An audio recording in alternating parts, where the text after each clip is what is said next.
உன் உடலே குடும்பம், உன் உடலே கோயில். உலகின் அனைத்து ரகசியமும் உன் உடலுக்குள் தான் உள்ளது. மந்திரம் தேடாதே, தந்திரம் நாடாதே, உன்னை உன் உடலுக்குள் தேடு. ஊர் ஊராகச் சுற்றாமல் உன் உடலைச் சுற்று.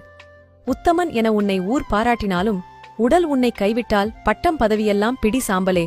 ஓடி ஓடி உழைத்து காவல் தெய்வமாய் நின்றாய் குடும்பத்துக்கு. ஆனால் உனக்கு காவல் தெய்வமாக உயிர்காக்கும் கடவுளாக இருப்பது உன் உடல் மட்டுமே. அகக்குடும்பமான உன் உடலை மறவாதே. உன் உள்குடும்பமும் உடலே. அதை மறந்தால் புறக்குடும்பம் கதறினாலும் உன்னை காக்க யாரால் முடியும்? மற்ற உயிர்களுக்குச் செய்யும் பாவத்துக்கு விமோசனம் உண்டு.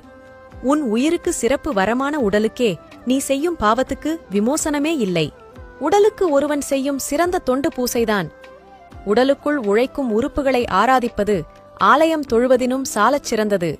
ஒருவன் எப்படிப்பட்டவனாக வேண்டும் என்பதை தீர்மானிப்பது அவனது எண்ணங்களே. அந்த எண்ணங்களை தீர்மானிப்பது உடலே. ஒருவன் எதுவாக ஆக வேண்டும் என்பதை தீர்மானிப்பதும் உடலே. உள்குடும்பமான உடலை ஒருவன் கவனித்தால் வெளிக்குடும்பத்தை அதுவே காக்கும். பிறவி எடுத்த ஒவ்வொருவருக்கும் அவரவர் குலத்தின் குலதெய்வம் அவரவர் உடலே. தியானமானது உன் மனத்துடன் உன்னை பேச செய்யும். ஆசனம் நம் உடலோடு பேச செய்யும். அதைத் தேடு.